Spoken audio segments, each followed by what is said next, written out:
নমস্কার বন্ধুরা, সকলকে স্বাগত জানাচ্ছি। আশা করছি সবাই ভালো আছেন। আজকে আমি আপনাদের সাথে সয়াবিন আলুর কষার রেসিপি শেয়ার করছি। বাড়িতে থাকা সাধারণ কিছু মশলাপাতি দিয়েই এই অপূর্ব স্বাদের রেসিপিটা আমরা তৈরি করে নিতে পারি। আর এইটা রুটি, লুচি, পরোটা, পোলাও, ফ্রাইড রাইস সব কিছুর সাথেই অপূর্ব লাগে খেতে। অবশ্যই করে একবার এইভাবে এই রান্নাটা তৈরি করে দেখবেন। আর ভালো লাগলে ভিডিওটাকে লাইক আর শেয়ার করতে ভুলবেন না।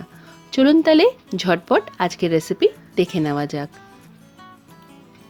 রান্নাটা করার জন্য আমি এখানে প্রায় 200 গ্রাম সয়াবিন একটা বড় বাটিতে উষ্ণ জলে ভিজিয়ে রেখেছি। এটা আমরা 10 মিনিটের মতো ভিজিয়ে রাখবো।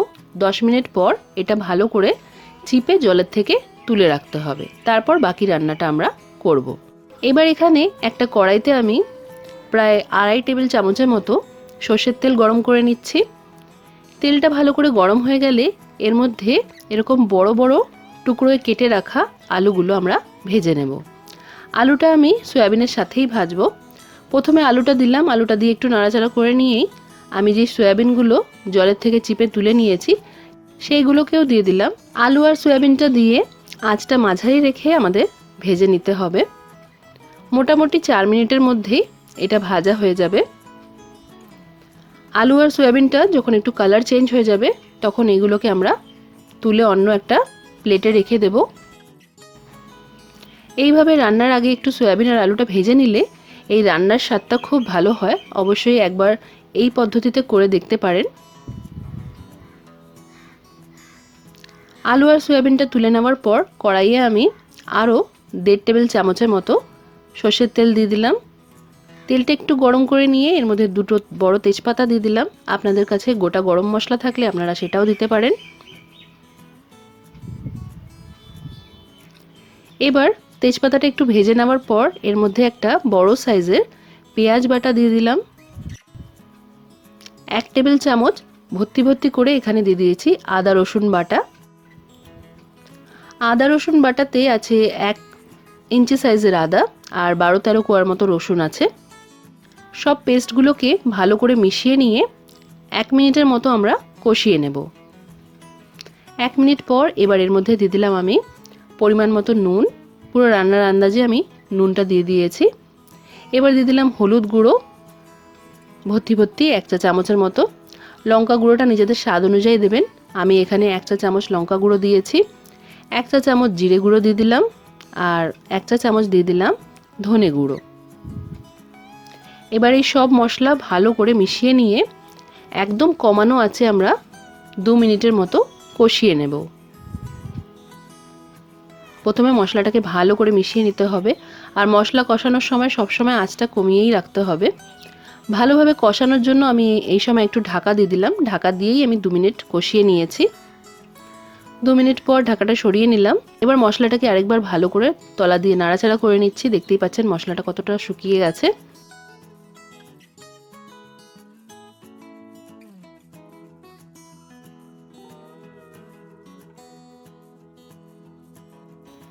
এই সময় এর মধ্যে আমি প্রায় 2 টেবিল চামচের মতো টমেটো দিয়ে দিলাম। এখানে আমি টমেটোটাকে একদম মিহি করে কুচিয়ে নিয়েছি। আপনারা এখানে টমেটোটা পেস্ট করে নিয়েও দিতে পারেন। আর টমেটো না থাকলে টমেটোর জায়গায় দই ব্যবহার করবেন। টমেটোটা দেওয়ার পর ভালো করে মিশিয়ে নিয়ে এর মধ্যে আমি ছোট কাপের 1 কাপের মতো জল দিয়ে দিলাম। এতে করে মশলাটা খুব সুন্দরভাবে কষানো যাবে, তলায় ধরে যাবে না। আরেকবার ঢাকা দিয়ে এটা 1 মিনিটের মতো আমরা মাঝারি আঁচে কষিয়ে নেব। 1 মিনিট পর ঢাকাটা সরিয়ে নিলাম। দেখতেই পাচ্ছেন মশলাটা কত সুন্দরভাবে কষানো হয়ে গেছে, কালারটাও খুব ভালো হয়েছে।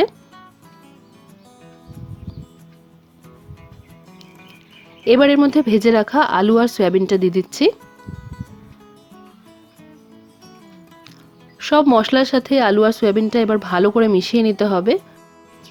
আঁচটা এই সময় কমিয়ে রেখেই ভালো করে মিশিয়ে নিতে হবে। এবার আমি এর মধ্যে গরম মশলা গুঁড়ো দিয়ে দিলাম 1/2 চা চামচের মতো। গরম মশলাটা দেওয়ার পর ভালো করে মিশিয়ে নিচ্ছি।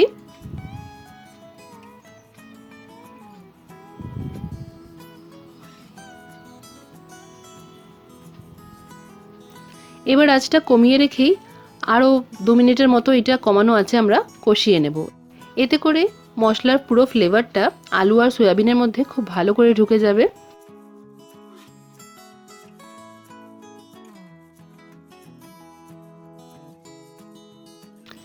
এবার এর মধ্যে দিয়ে দিলাম আমি জল। এখানে আমি 1 গ্লাস জল দিয়েছি।